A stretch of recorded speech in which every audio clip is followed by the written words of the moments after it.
Bel, parang naiiyak ka. Ah, hindi. Kasi,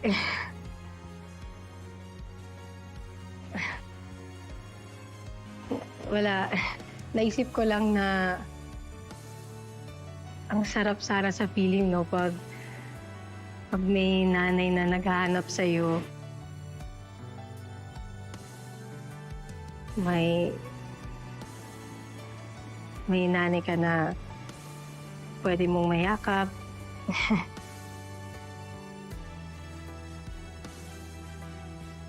Alam mo, Bel, sana mahanap na ni nanay ang kakambal ko. Para maging buo na ang pamilya namin. Para makumpleto na kami.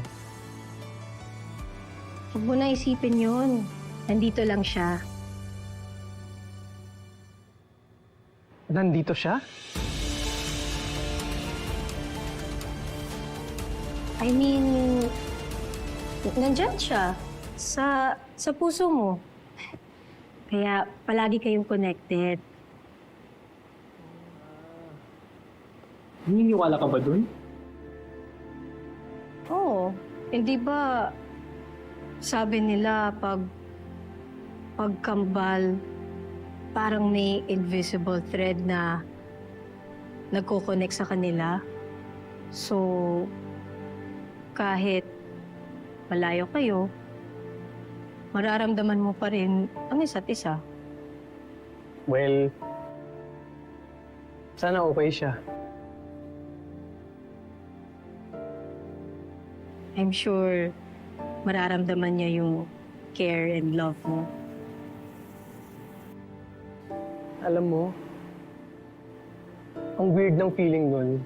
Hindi ko pa siya nakikita, pero mahal ko na siya.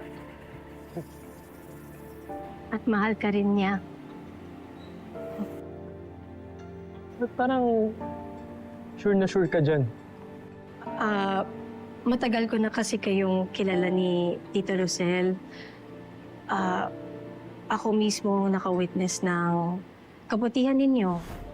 At alam ko na hindi kayo mahirap mahalin.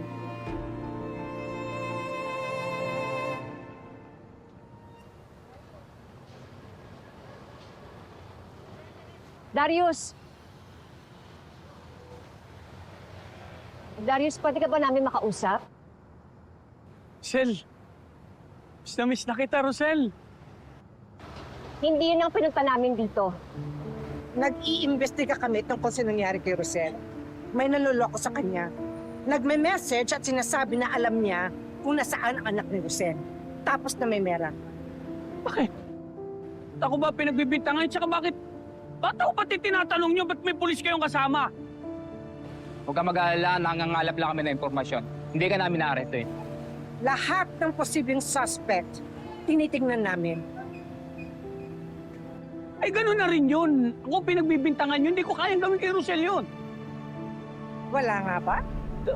Wala talaga, ate. Hindi ko... Rosel, hindi ko kayang gawin sa'yo yun. Minsan mo na nga ako niloko, hindi ba? Paano pa ako magtitiwala sa'yo? Rosel, minsan kitang niloko pero pinagsisihan ko na ng sobra yun. Hindi ko kayang gawin sa'yo yun. Hindi kita kayang perahan. Hindi kita kayang lukuhin. Siguraduhin mo lang, ha? Dahil anak ko na ang pinag-uusapan natin dito. At hindi ako titigil hanggat di ko nakikita yung taong gumagawa nito. Rosel, mahal na mahal kita, Rosel. Rosel. Darius! Yung kabit mo, si Melania, wala ba siyang kinalaman dito? Wala na akong connect kay Melania. Matagal na kami hindi nagkikita. Pwes, kumilos ka, alamin mo. Darius, kung gusto mo talaga akong tulungan, aalamin mo kung may kinalaman si Melania dito.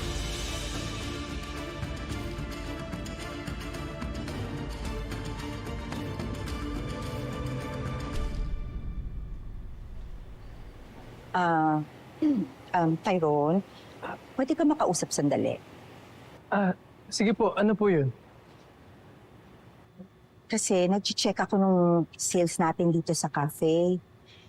Paulit-ulit kong chinek, pero tingin ko may nawawala tayong pera.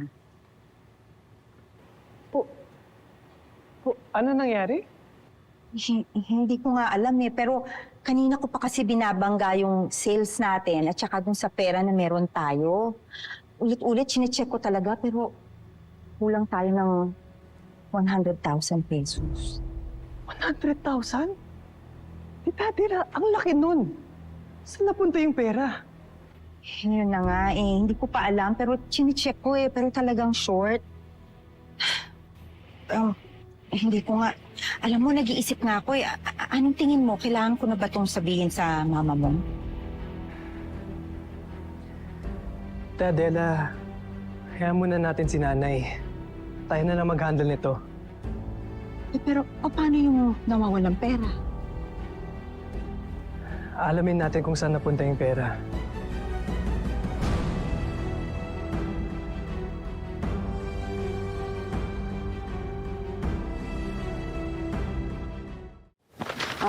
Sobrang laki na niyan ha. Baka naman kulang pa. Wow, in fairness, mas malaki nga. Pero, kulang pa rin to. Nahirapan na nga ako kunin yan eh.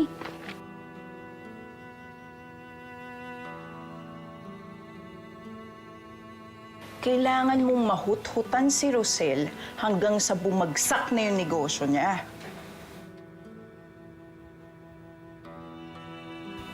Kapal na mukha niyo talaga, ano ha? Darius. Babalik ko to kay Rosel. Wala na kayong konsensya talaga, ano ha? Ikaw kung makapagsalita, no? Akala mo kung sino ka? Ha? Sinira ni Rosel yung relasyon nating dalawa, kaya dapat lang na maghigante ako. Kulang pa yung pera na yan sa perwisyo na dinulot niya sa akin. So ikaw, Tali, napapa-impluensya ka dyan kay Melania na to? Alam kong nanay mo siya. Pero alam mo, hindi mo ba naisip kung paano ka pinalaki ng nanay Rosel mo? Nasaan ang utang na loob mo? Medyo hypocrite ka sa part na yan, no? Bakit? Hindi mo ba niloko si Nanay Rosel? Oo. Inaamin ko na niloko ko si Rosel, pero ngayon itatama ako na lahat ng mali ko. Kaya ito, ibabalik ko sa kanya. Wag, Darius, wag. Wag mong ipahamak yung anak mo. Anak?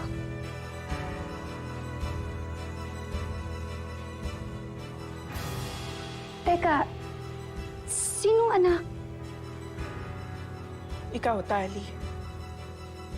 Tatay mo si Darius. Darius, anak mo si Tali. What?